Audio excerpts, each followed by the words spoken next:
Tapi kemarin di counter lagi, diralat lagi. Tadi malam banget diralat sama Pak Luhut karena ternyata ini bukan insentif katanya. Karena pemerintah sama sekali tidak mengeluarkan uang. Jadi cuma coba potong pajak. Jadi kelonggaran jatuhnya. Nah ini tuh jadi sebenarnya bahasa dari bahasa aja tuh udah memusingkan. Tapi akhirnya sebenarnya tujuannya gimana sih Pak? Stimulusnya kayak gimana sebenarnya? Ya mungkin ya agak tarik sedikit ya. Jadi awalnya sih bahwa memang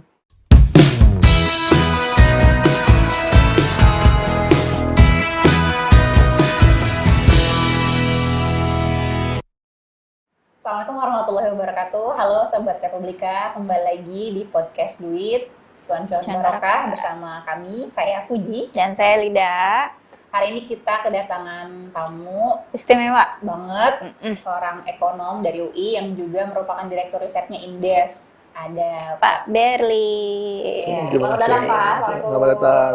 Senang sekali bisa diundang, bisa ngobrol-ngobrol nih. Iya. Alhamdulillah. Jadi kita mau ngobrolin beberapa hal nih yang lagi trending banget ya belakangan ini ya di masyarakat. Banyak dicari lah keyword ini ya. Soal mobil listrik ya, nih. Soal energi listrik. Betul, ya. energi listrik. Nah, karena ini tuh ternyata luas banget kan ya. Betul. Dari banget. Betul. Nah, yang menarik tuh kemarin yang terakhir kita ini ya amati tuh Indef. Ada surveinya Indef ya di Twitter tuh yang menjajaki bahwa netizennya Twitter itu relatif nggak setuju nih sama subsidi listrik. Ya. Nah kan cuma kalau versi pemerintah tuh bilang ini insentif nih Prof, bahwa kami tuh nggak memberikan subsidi tapi insentif. Kalau versinya netizen tuh ini subsidi kok gitu. Jadi ya sebenarnya yang stimulus kendaraan listrik ini yang benar yang mana? Insentif versinya atau subsidi nih? Tapi kemarin di counter lagi, diralat lagi. Tadi malam banget diralat sama Pak Luhut karena ternyata ini bukan insentif katanya. Karena pemerintah sama sekali tidak mengeluarkan uang. Jadi cuma coba potong pajak. Jadi kelonggaran jatuhnya. Nah ini tuh jadi sebenarnya bahasa dari bahasa aja tuh udah memusingkan. Tapi akhirnya sebenarnya tujuannya gimana sih Pak? Stimulusnya kayak gimana sebenarnya? Ya mungkin ya agak tarik sedikit ya. Jadi awalnya sih bahwa memang ya kita punya target pengurangan emisi ya baik yang kita udah komit dan announce ya sejak 2009 masalah dan itu agak di-upgrade ditambah lagi sedikit. Nah, di mana salah satu komponen besarnya ya paling besar itu land use change yaitu perubahan dari lahan yang tadinya hutan menjadi non hutan itu melepaskan banyak emisi. Tapi yang kedua itu energi dan transportasi itu digabung ya kategorinya walaupun ada juga yang mensub tapi secara umumnya digabung. Nah itu baik karena memang terkait dari asalnya ya dari asal itu sumber energi di IPP-nya di pembangkit listrik dan kemudian penggunaan ya di jalan baik di pabrik maupun di rumah dan kemudian di jalanan ya untuk transportasi. Jadi memang salah satu kalau ingin mengurangi emisi kita ya dan yang memang juga bukan hanya untuk apa istilahnya kebanggaan ya untuk wah kita ngurangin tapi juga memang untuk kepentingan kita sendiri ya di mana Indonesia sebagai negara kelautan ya kita punya banyak pulau kalau kita salah satu negara yang akan banyak terugikan ya kalau terjadi atau makin parah climate crisis ini ya jadi air laut meningkat itu pulau-pulau banyak yang hilang nanti kalau naik 5 meter ya saya pernah ada simulasinya di salah satu website ya itu kalau naik 5 meter aja, 5 sampai 7 meter itu Jakarta terendam sampai Monas gitu kan. Ya, jadi Pantura juga banyak yang hilang nanti Pantura gitu. Di Kalimantan Selatan, di Palembang juga banyak yang terendam ya. Jadi memang itu memang untuk kepentingan Indonesia sendiri ya. Selain juga kita berkontribusi terhadap global gitu ya. Satu ya. Jadi walaupun ya kemudian untuk transportasi ya tetap first best-nya itu adalah public transport gitu kan. Transport yang alhamdulillah berkesempatan tinggal di luar negeri itu memang tidak perlu punya pabrik, tidak perlu punya mobil pribadi gitu ya karena jalan 5-7 menit itu bisa naik bus ya atau MRT kalaupun tidak dekat jalur MRT ada bis yang kemudian ya dalam 10 menit sampai ke MRT sampai ke ya itu bisa pergi jauh dengan cepat dan cukup murah gitu. Jadi nomor satu memang harusnya diperbaiki dulu jalur public transport di kota-kota besar ya karena memang banyak emisi keluar di sana. Dan kedua ya dengan pasca pandemi kan kita bisa lihat bahwa ternyata tidak perlu masuk kantor tiap hari gitu kan. Ya mungkin 1 sampai maksimal 3 kali seminggu cukup ya. Jadi yang lain bisa kerja di rumah buat yang pekerjaan yang memungkinkan gitu. Jadi kita mengurangi transportasi dari awalnya. Kenapa orang mau transport ya buat pergi dari poin A ke poin B, gimana bisa dikurangi gitu kan. Nah, tapi ya memang tetap bahwa ada kebutuhan buat punya kendaraan pribadi gitu kan. Jadi pun di negara-negara Eropa pun mereka punya kendaraan pribadi dipakainya weekend. Jadi weekdays itu hari Senin sampai Jumat ya biasanya kalau ke kantor ya mereka naik public transport ya. Tapi karena kan jalurnya jelas ya dari rumah kantor. Tapi kalau ya weekend mau ke nonton, mau ke taman bermain, mau ke taman, mau ke keluarga, jadi memang keliling lebih banyak, apalagi kalau punya anak kecil itu mereka banyak yang punya ya memang perlu kendaraan pribadi gitu ya. Ya tapi ya jadi goal besarnya harusnya mengurangi transport dengan kendaraan pribadi gitu ya itu.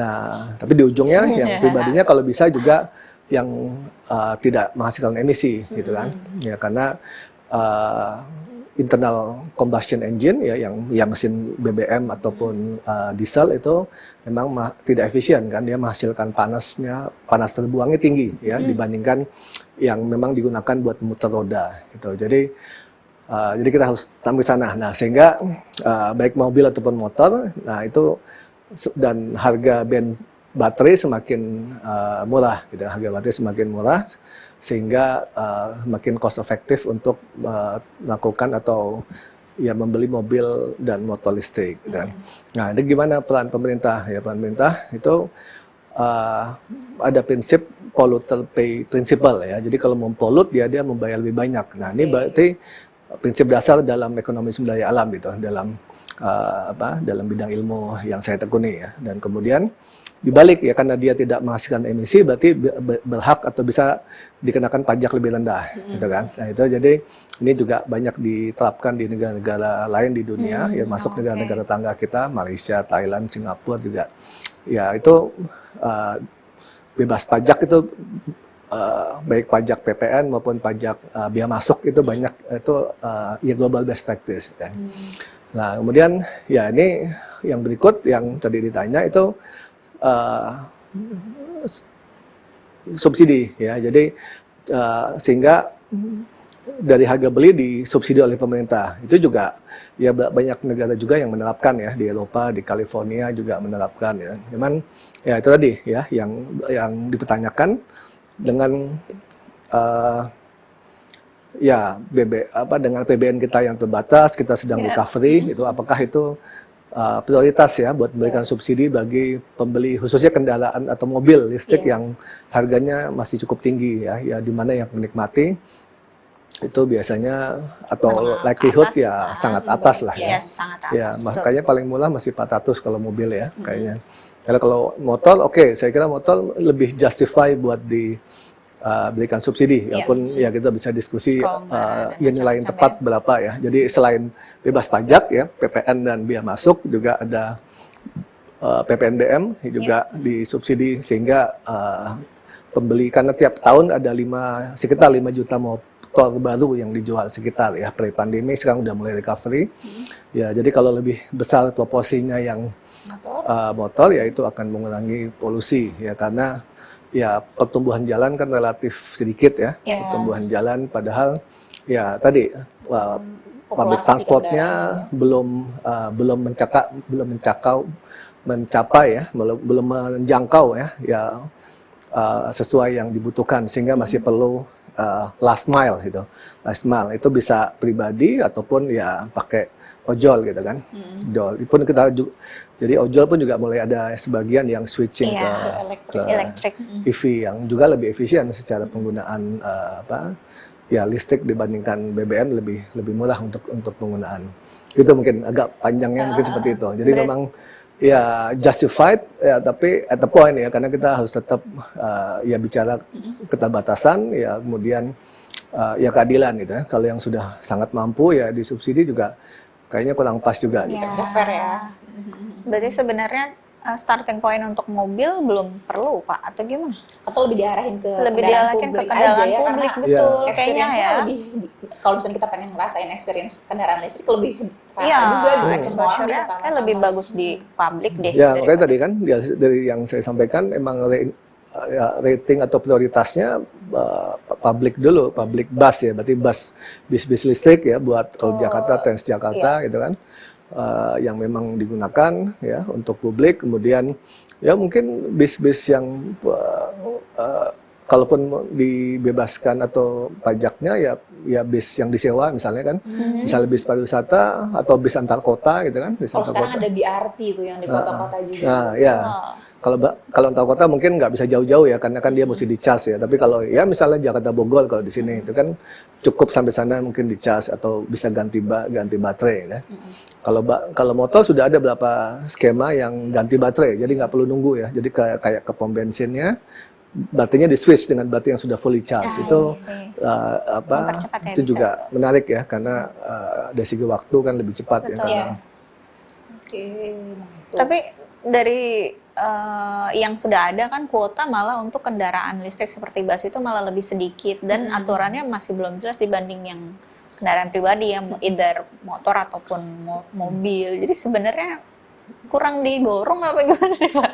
Ya, kan untuk yang publik sebenarnya betul juga, lebih enak naik bis Transjakarta itu yang listrik ya, kan. Tapi kok ya untuk bis-bis kan itu sebenarnya lebih besar dipegang oleh Pemda kan, di Pemda kota-kota besar lah kan.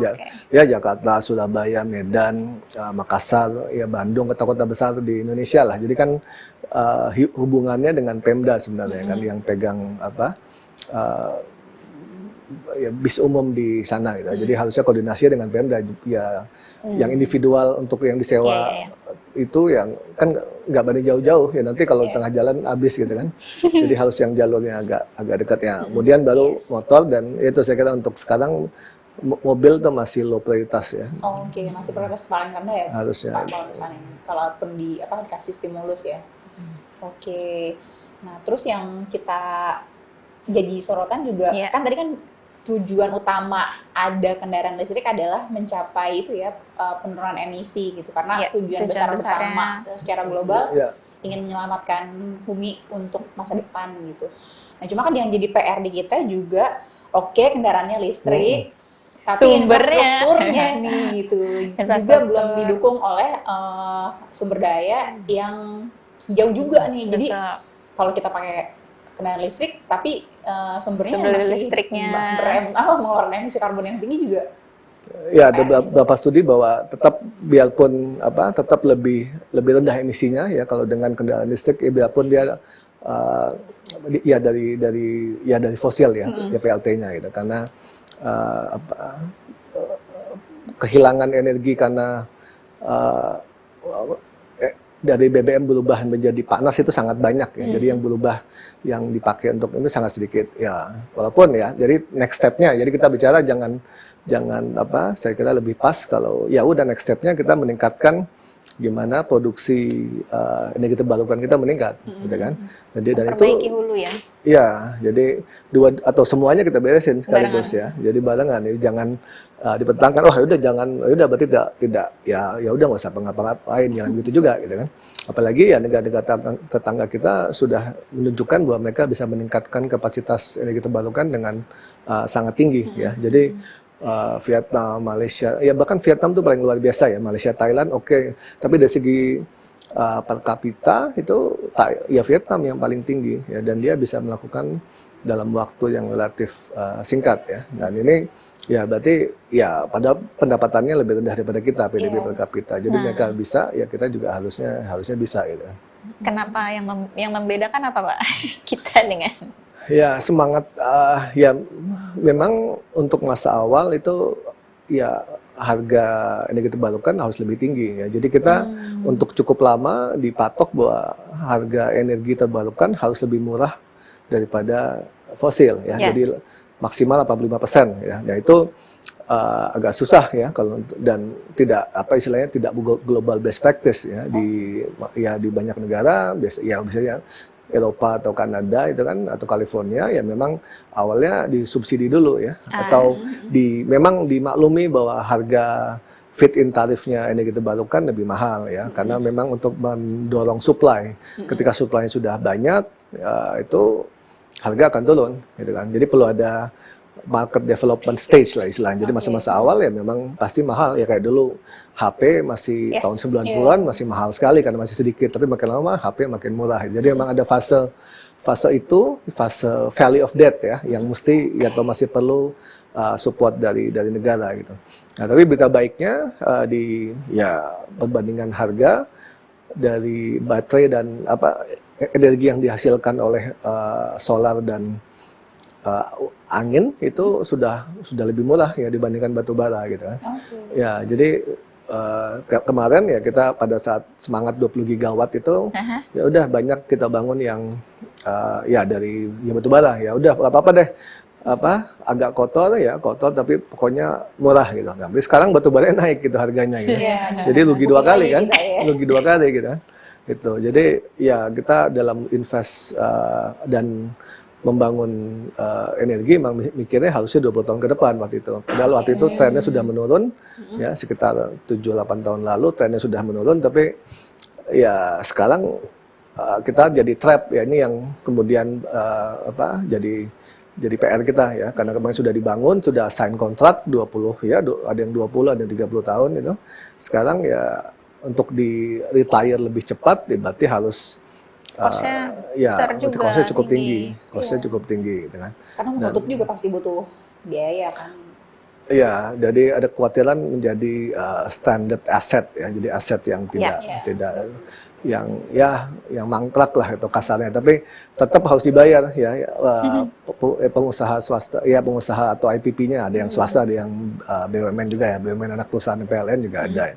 Tetap karena sudah tanda tangan ya kalau itu tidak dipenuhi ya bisa dituntut di pengadilan itu yang ya jadi aspek keuangan hukumnya yang sekarang sedang ya banyak dihitung lah baik pemerintah ya think tank atau kampus juga lagi menghitungnya dan ya tapi kita alhamdulillah ya kemarin pada saat G20 mendapat support yang cukup bagus lah ya dari negara-negara anggota G20 lain itu harus segera di follow up ya. Kita dapat ya walaupun kita belum tahu detailnya ya dari just energy transition scheme-nya itu berapa ya persen yang hibah, berapa persen yang soft loan, berapa persen yang technical assistant itu nanti harus dikupas lagi dan kita juga masih nunggu detailnya ya seperti apa komposisinya itu. Tapi itu kesempatan yang ya di mana kita sebagai negara yang besar saya sempat lihat emisi kita tuh nomor 7 atau nomor 8 lah ya secara total ya karena negara kita besar ya tapi ya ini perlu kita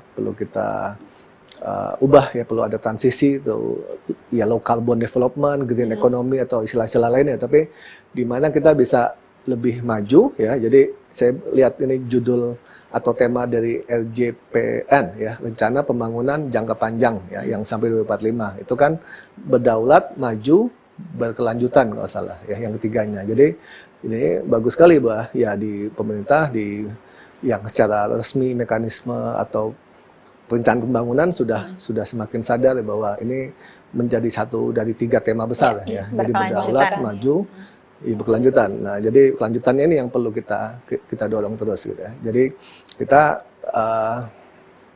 ya kalau istilah ya senior ya dosen saya dulu Prof. Emil Salim ya saya ambil kelas beliau dulu di ekonomi sumber daya alam lanjutan gitu. Cuman baru 3 yang ngambil waktu itu. Nggak seksi ya dulu ya banyak ngambil ya moneter sama perdagangan itu ya sekarang malah yang dicari kan. Jadi ya beliau ya kita harus pindahkan atau kita ubah dari kekayaan di tanah menjadi kekayaan di otak, gitu kan? Yang paling sangat simpel beliau ya. Karena negara-negara maju di Asia kan nggak punya sumber daya alam. Korea, Taiwan, Korea Selatan, ya Jepang, Korea Selatan, Taiwan itu kan Singapura kan nggak punya tambang, tapi bisa kaya gitu kan. Jadi dibalik gitu. Justru ya pas saya ngobrol dengan mereka di beberapa forum, mereka dari kecil dibilang bahwa ya mereka negara miskin ya. Kalau generasi berikutnya tidak produktif, tidak berinovasi ya akan miskin lagi gitu kan. Jadi misalnya kalau kita agak dininabobokan gitu. Wah, coba kalau dari kecil dibilang kaya, kan jadi malas berusaha, udahlah nunggu warisan aja, gitu kan? Iya, kita dari kecil di dokternya gitu kan, kita negara kaya. Iya, itu kan jadi malas berusaha, ya udahlah, diam santai-santai aja, jadi fighting. Jadi saya kira juga penyampaian di publiknya mesti diubah gitu ya. Ya, ini bukan warisan tapi titipan anak cucu ya, gimana kita bisa menggunakan sebaik-baiknya gitu. Jadi tidak dihancurkan atau ditebang gitu.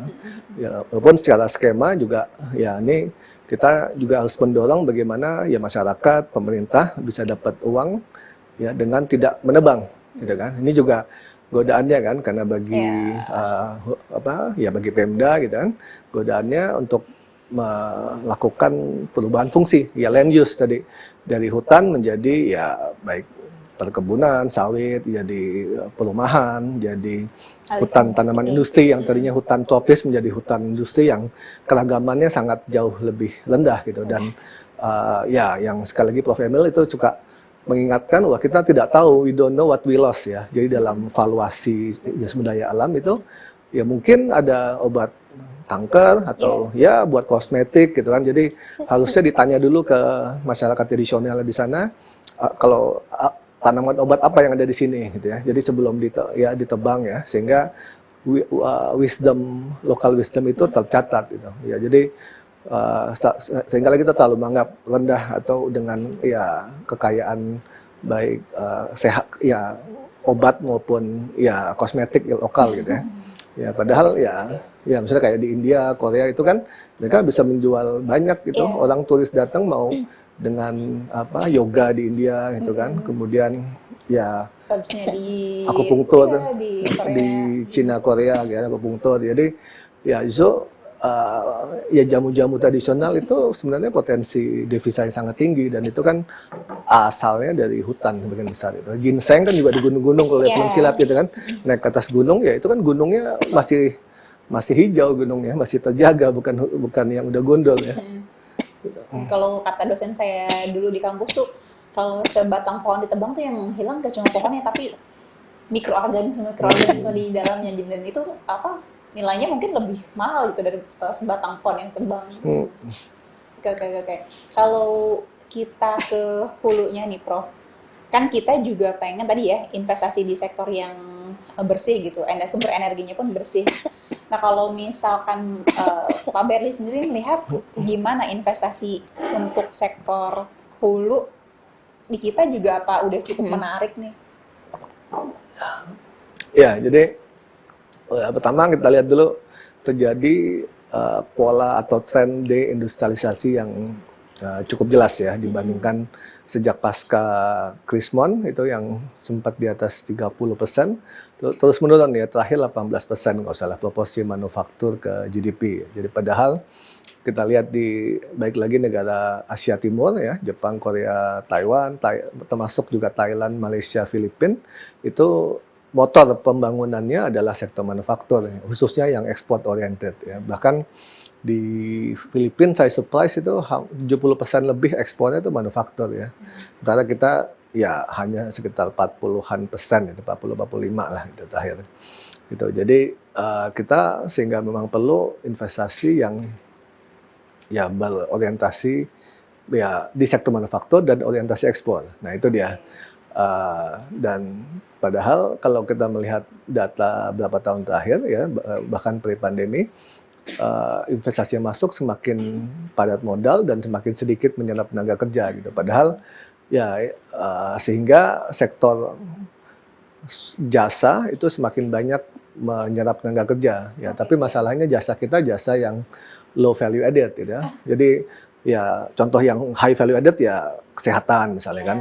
Ya kan, tapi kan kita banyak orang sakit kita kalau yang menengah atas ya ke Singapura atau ke Penang atau ke Malaysia gitu kan. Itu berarti kan loss devisa yang lumayan ya. Kemudian finance ya itu ya, tapi sebagian besar dari sektor jasa kita ya perdagangan ya, buka warung gitu kan, jualan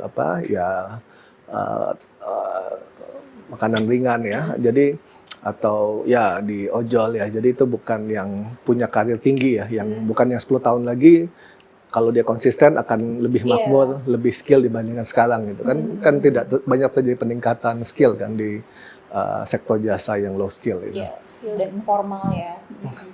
Nah, kan kita juga sebenarnya menawarkan ini ya, hilirisasi nih. Yes. Untuk pertambangan.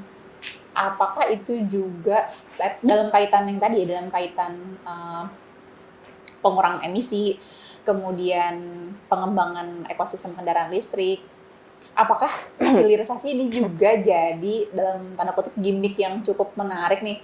Karena kita pengen perusahaan-perusahaan kendaraan listrik yang besar datang ke kita gitu, dan yang selalu kita tawarkan adalah kita punya sumber daya alam yang mampu gitu untuk memasuk itu semua.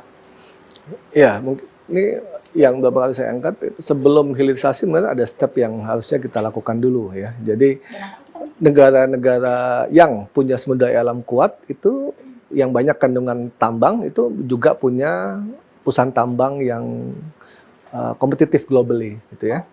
Ya BP ya dari ya maksudnya Kanada, Brazil itu Afrika Selatan, Australia itu negara yang ya dia punya tambang itu kan skillnya padat ya skill yang spesifik dan mendalam ya. Terus dia gunakan buat ekspansi ke negara lain ya. Jadi perusahaan tambang kita terlalu jago kandang gitu. Jadi karena dia sudah accumulate skill, dia punya duit, dia bisa invest buka tambang di negara lain. Itu skip di kita itu. Harusnya itu dulu ya. Ya, jadi coba lihat Gold Corp, ya Vale, Rio Tinto itu dari asal dari negara-negara yang punya sumber daya alam tambang tinggi ya. Ya skillnya dia accumulate, dia ekspansi. Nah, itu juga datangkan devisa, itu juga lumayan itu.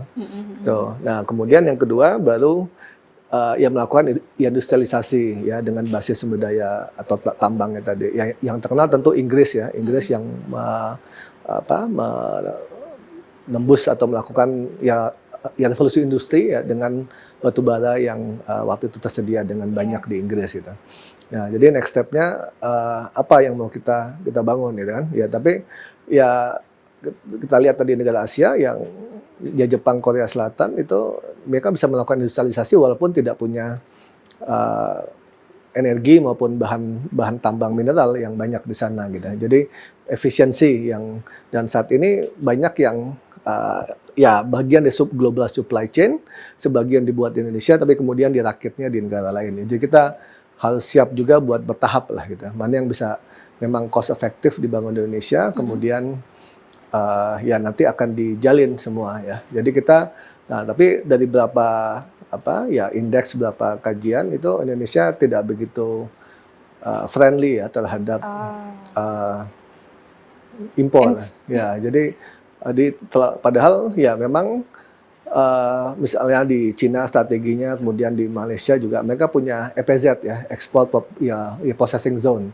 Ya, jadi mereka impor ya, ada komponen luar kemudian ditambah dengan dari domestik, diproses kemudian diekspor lagi. Tapi itu mensyaratkan ekspor impor yang smooth, yang cepat ya. Sementara ya kita ya kan kemarin juga di Bea Cukai ada masih ada beberapa masalah itu proses-prosesnya, perizinannya ya dwelling time gitu. Jadi lama memproses di pelabuhan di Indonesia itu masih lebih lama dan lebih tidak bisa terprediksi. Gitu ya. Ya itu juga penting. Ya istilahnya kalau pengusaha kan oke lah, ya misalnya lebih lama tapi pasti ya pasti biaya pasti bayarnya. Nah ini ada beberapa data ya dwelling time di Indonesia ya lebih tinggi dan masih bervariasi gitu. Jadi kalau kita mau jadi bagian dari global supply chain ya harus itu kan mampir, diproses, dijual lagi. Nah itu kan berarti perlu ada kepastian waktu ya, karena kan makin ya satu hari mundur udah biaya gitu kan. Itu yang ya challenge berikut. Jadi emang di Bea Cukai ya itu di pelabuhan itu memang harus terprediksi dengan baik kalau kita mau jadi bagian dari global supply chain. Kalau enggak ya kita akan terus menjadi ya destinasi akhir gitu. Ya udah yang invest di Indonesia, yang untuk jual ke Indonesia aja gitu ya. Ya karena kalau diekspor lagi terlalu atau yang ngurusnya terlalu repot atau tidak ya penuh ketidakpastian. Nah, itu next step-nya saya kira yang perlu diberesin ya. Setelah ya jalan pelabuhan dibangun ya ini soft infrastructure itu proses ya tadi proses ya processing time itu kan terus logistiknya ya. Jadi banyak sekali yang harus diperbaiki ya. Iya, soal hilirisasi hilir ini ya. Ya, ini khusus untuk khusus untuk ya mobil listrik juga. Ini juga ada perkembangan yang ya tidak terlalu baru ya, 1 atau 2 tahun bahwa ya baterai yang tidak pakai nikel dan tidak pakai kobalt itu sudah bisa menempuh 200 km gitu ya. Jadi bahkan Tesla pun sudah hampir setengah mobil baru yang dia jual tahun lalu itu tidak pakai nikel lagi ya karena baterai nikel lebih mahal. Jadi ya walaupun lebih jauh jarak tempuhnya lebih jauh juga, tapi ya 200 kilo buat di Indonesia, buat di kota-kota besar Indonesia kan ya cukup ya, buat di luar negeri juga cukup gitu. Bukti setengah dari mobil baru Tesla itu nggak pakai nikel gitu. Nah kalau gitu ya kita berarti harus punya daya tawar lain ya, jadi nggak cukup ya. Cuma punya nikel ya berarti kita hanya bisa tarik yang upscale banget ya mobil-mobil Jerman kan tadi ya Tesla ataupun Bentley yang kelas-kelas atas banget yang memang butuh 300 kilo lebih jangkauannya. Jadi itu akan makin mengecil ya karena gimana pun juga kan kendaraan bermotor itu ya piramida ya, yang top spek gitu ya sedikit, yang middle speknya yang lebih banyak orang akan beli ya, yang daily life, yang family car itu pasti lebih banyak gitu, dan makin lama kan makin efisien. Jadi yang newcomer ataupun ya yang baru masuk ke sektor EV ya juga akan coba ambil market yang lebih besar ini, market tengah ini kan. Oke, jadi emang nggak cukup nih ya, cuma nawar-nawarin nikel sama tambang pendukung EV aja ya Prof. Jadi emang harus hulu ke hilirnya tapi itu bisa kan, maksudnya dibenahin bareng-bareng, karena kalau misalnya kita nunggu satu beres. Biar banyak PR juga gitu, lebih banyak PR, lebih panjang. Kita menuju ke sana kah, Prof? Diberesin bareng-bareng. Sebagai kan selama ini pemerintah pengennya kita pemain utama gitu ya, karena kita punya segala macam yang tadi disebutkan. Cuman kita lupa mungkin SDM-nya masih banyak yang perlu diperbaiki. Middle streamnya kurang gitu ya. Ya kita mau gimana lagi, harus mengakui juga kan kekurangan itu banyak sekali. Tapi apakah kita jangan lupa korupsi, jangan lupa. Saya pengen nyebut itu tapi nggak enak. Ya itu juga bahkan ya disurvei oleh World Economic Forum ya. Itu di tahun 2019 adalah hambatan terbesar ya. Jadi ya mengapa tidak investasi Indonesia? Ya nomor 1 korupsi, nomor 1. Ya nomor 2 itu kalau salah kebijakan yang berubah-ubah kalau nggak salah ya. Coba saya cek lagi. Jadi ya itu kan juga ya investor kan masuk ke sini juga mikir wah ini udah mahal, habis itu ya tidak jelas atau tidak legal ya juga ya mereka juga apalagi di negara yang ketat hukumnya juga akan hati-hati gitu. Bisa tapi balik lagi pertanyaannya ke situ, bisa kita ya ini demand masyarakat saya kira ya, masyarakat apalagi menjelang pemilu ya memang harus mengangkat bahwa ya korupsi adalah ya baik level nggak harus capres aja tapi juga ya caleg, ya kepala daerah, gubernur, bupati itu memang ya integritas itu nomor 1 ya. Jadi jujuran dan track record itu yang perlu dikawal lah, jangan sampai ya calon-calon yang track record yang melakukan itu ya bisa mendapati posisi yang strategis itu. Nyambung banget. Karena kemana-mana ya efeknya. Ini hilirisasi kita nggak jadi-jadi karena korupsi. Banyak investasi kita pengeluaran di luar yang legalnya gitu. Betul. Karena segimanapun kita punya kebijakan ya, punya banyak profesor yang memikirkan ini, riset ini itu, tapi ternyata kalau di dalamnya masih banyak yang harus diperbaiki, PR itu. Ya kita nggak bisa juga ya Pak ya. Tapi juga yang ini sih, satu lagi yang menarik buat kita juga mungkin soal divestasi beberapa perusahaan tambang tuh kayak Vale. Nah, itu nyambung juga tuh. Itu gimana tuh Prof? Kan kita inginnya juga perusahaan-perusahaan tambang yang udah lama beroperasi di kita juga berkontribusi buat kita, sehingga kita juga melakukan nasionalisasi. Nah, kalau Pak Berli sendiri ngeliatnya kayak apa kalau yang divestasi Vale itu? Ya, saya juga ngajar ekonomi sumber daya alam dan energi ya. Jadi dari beberapa kali bikin kajian atau diskusi dari perusahaan tambang besar ya, mereka sudah punya kalkulasi yang sangat mendetail ya. Jadi mereka masih cost efficient buat operasi di Indonesia sampai kapan gitu ya. Jadi kalau ya dengan standar mereka yang lebih ya mesin dan alat sumber daya manusia yang mahal, yang lebih mahal ya, itu apakah perpanjang atau tidak. Jadi decisionnya kan memang pasti mereka sudah pertimbangkan, walaupun saya belum pernah diskusi khusus dengan Vale gitu ya.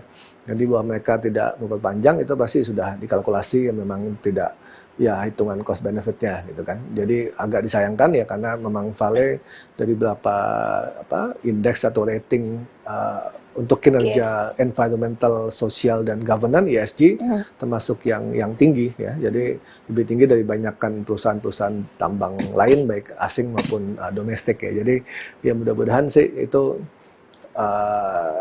ya nanti setelah diambil oleh BUMN, oleh MindID dan anak perusahaannya bisa dipertahankan untuk kinerja ESG-nya, jangan turun lah gitu, sayang gitu kan. Jadi harusnya justru bisa jadi best practice ya yang sudah ada, ya jangan bisa diteruskan ya, baik practice-nya dan orang-orangnya mungkin yang sudah berkinerja tinggi ya bisa dipertahankan sebagian ya, sehingga nanti bisa jadi duta ya, bisa mentraining anak-anak perusahaan MindID yang lain. Oke. Kalau Pak Berli sendiri ngelihat kalau misalkan ini dimiliki MindID, apakah cukup kuat nih secara finansial, secara teknologi, kemudian juga SDM untuk jadi memegang mayoritas? Sekarang kan tadi ya standarnya jangan sampai turun nih setelah diakuisisi MindID. Apakah MindID juga cukup kuat untuk bisa mempertahankan itu gitu, jadi ya itu kan yang oke gitu. Ya itu istilahnya ya kan orang sebagian bisa dipertahankan yang bagus, sebagian bisa di-hire. Jadi lebih pada ya planning sejauh mana planning yang disiapkan gitu kan. Kalau ya uang pun juga bisa di-raise ya dengan bonds ya, bisa obligasi, bisa KSO, kerjasama operasi. Jadi beneran di jurus-jurusnya banyak gitu ya. Jurusnya banyak ya. Cuma memang ya cukup menggoda gitu buat ya udah kita kalau high ya dengan sustainability tinggi, perhatian lingkungan ya lebih mahal biayanya. Ya profitnya lebih rendah gitu. Itu memang ya kita berharap ya setelah dipegang main ini tidak tergoda gitu. Wah, pokoknya profitnya tinggi gitu. Ya biarpun ya lebih merusak lingkungan, tidak menggunakan praktek-praktek yang ya tadi. Ya selalu ada opsi itu selalu.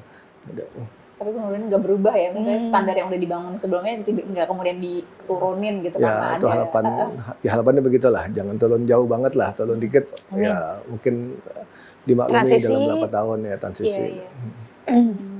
Oke.